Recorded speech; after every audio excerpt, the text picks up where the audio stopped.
Mike, you didn't have much tape to go off with Dylan Cook last year from when he played. What have you seen from him in his first 2 weeks that you didn't maybe see in those 300 snaps last year? I'd say Dylan's been consistent, number one. I think clearly I really felt him in the pass protection first, and which is a good thing, because to be able to do that early in camp, without the pads, so I was impressed with that. And just like the rest of the guys, I think they're starting to get their pads underneath them, getting the pad level down. Really we need to get our pad level down as the whole front. But yeah, I think he's having a nice camp. Mike, with 3 of your top defenders not practicing, is that when you're putting in anything new, is that much of a setback or no? I wouldn't say it's a setback because they're still in the room. They're still part of the communication. And I think just like anything, we need everybody, and this is actually a very healthy, normal exercise when younger players get opportunities. So when you have veterans that are going through injuries, it's important to get them back. Obviously there's history there. But they are part of the meetings and the communication and so forth. So I just think it's really a good opportunity for the younger players. Anyone in particular taking advantage of that opportunity? Oh yeah, I think all the young guys. Going through last night. I'm a little bit focusing on the pre-snap right now because we're not where we need to be, there. But I think, with the injuries in the practice Saturday night, I thought Jeremy really stepped up with his extra reps, in the receiver room. But yeah, I don't have anybody specific. I got other things I'm focusing on right now. Mike, is Max going to practice today? I'm sorry? Is Max going to practice today? No, Max will not be. He won't be out there today. Do you have a timeline as far as when we might see him back? No, I don't. Sorry. Mike, what's different for you guys this week as you're preparing for the first game of the preseason? Well, today is install recall 7, so we have one more install today. So we have a lot of going in as far as this is our last third down installation. We're going to work backed up, so we'll have a segment where we we'll have a competitive backed up situation. We'll have 3 series of that. So just trying to make sure we're hitting all the situations, highlighting them, reviewing them in the team meetings and the meeting part of it, and we'll hit that again today. So and then we'll shift gears tomorrow and start trying to focus on who's going to play and how we're going to play and what we want to do against Green Bay. Mike, when you're having a lot of turnovers in practice, can you say, hey, good for the defense? Are you mad at the offense, or sometimes does it depend? I think that's the beauty of being the head coach. You get to answer those questions, standing on the fence. But obviously as an offensive player or coach, you don't want to have giveaways like that. And I think the biggest thing that I look for is, how did the giveaway or takeaway happen? So when they're self-inflicted giveaways, that's we're not looking for that. But when the defensive guys make a tremendous player, and they're definitely taking the ball away. There's a difference between a giveaway and a takeaway. So that's the way we break them down. That's how we calculate it, and that's how we present it to the team. Mike, when we talked to you back in the spring, one thing you said that you were excited about this roster was like when the first guys off the bus would be the big guys on your team.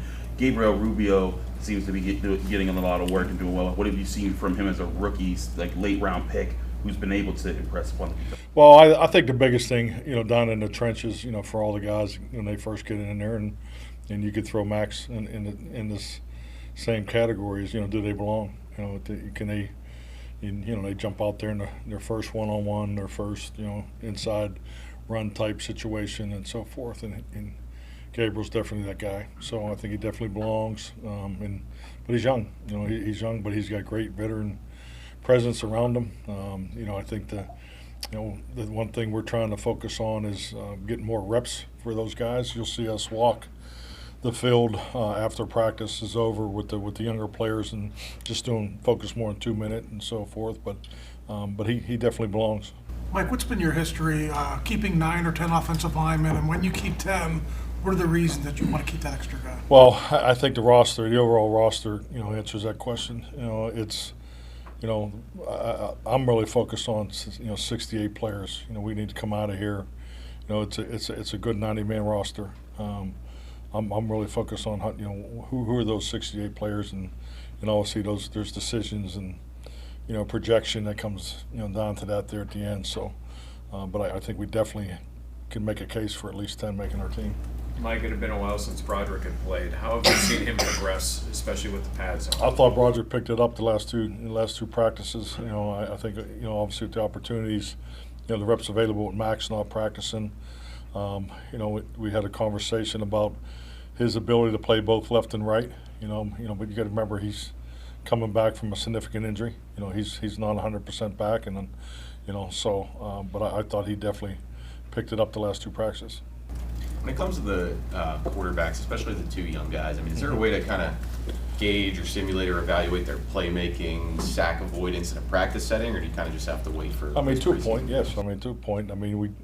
That's why we do the drills that we do, and it's how we practice in team periods. There's when a defender rushes the passer and wins the pass rush, and gets the sack, he's taught to run by it, and he's credited with a sack when we grade the tape. But there's still 21 other guys working. So you'll have 8 times a game where the quarterback's going to have to slide his feet, scramble, and make a play. So we try to simulate that the best we can in practices. So that's why you'll see the scrambles and extended plays in the team periods, and those are important reps.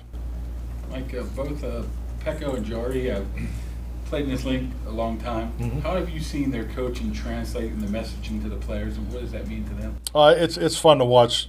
Both those, they're outstanding men. Number one, it's obviously their playing career speaks for themselves. It's you're talking about 2 Hall of Fame caliber type careers, but they're just high quality men.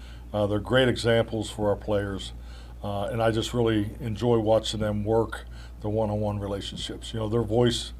And their voiceful in how they handle the room, and they'll find the voice more in a commanding, demanding way as they grow as coaches. But they have done, I think, an excellent job, particularly in the one-on-one opportunities. Last year, Will Howard talked a lot about how Aaron was such a willing mentor to him. Now that you've had a chance to be around this, just what stands out about the way that Aaron has worked with these 2 young quarterbacks? Aaron always has done that, which I have a lot of respect for, and I think it's an important component of your quarterback room, the dynamics of the quarterback room, and developing everybody, the coaches included, and keeping the accountability, throughout that process. But it's at a different level now. He's, he shares constantly. I think he's very reflective, and obviously as you make tweaks, because it's not really about the plays we decide to run. It's really down into them, the specifics of every single one. So, and because you have an offense that's there's some things from the past you like to grow with the guys that have been here. Obviously we've always built in my time built the offense around making the quarterback successful. So his input is very important. But really tailoring down and trimming it and get the little things, the details, and he has tremendous history in these concepts. How they were defended 15, 20 years ago and how they're being defended now. So it's a lot of fun to be in that quarterback room. Mike, you've talked a lot about position flexibility. How's a young player like Noah Kowski progressed in that regard as far as some of the things you guys might ask him to do? I don't know if Riley could do any more. Just in the short time he's been here. He's done a hell of a job. He's competing for spots on all 4 core. He plays in the backfield. He plays on the line of scrimmage. Plays displaced. So he's doing a great job. 2 more. How's Dunker progressing throughout camp so far? Good. I think just opposite of some of the others, he's probably better in the run right now than the pass pro, and I think it leans towards his history. He's a powerful man at the line of scrimmage, and when he gets on you, it's a problem. So, but that's why we're here. He's a big, powerful man with a bright future. Mike, how have you seen Robert Spears-Jennings kind of embrace those first team reps and playing a ton of different roles in the secondary? Very well. We talked to someone about the position flex opportunity, and just meeting with the coordinators, and Danny Crossman yesterday. He's definitely an impactful player in special teams. So, you want the flexibility where, a safety can come down and maybe play some big nickel and do different things. And because at the end of the day, when we get to the games, the matchups will be a big part of how we play each and every week. He gives us that flexibility. All right, thanks. Thank you.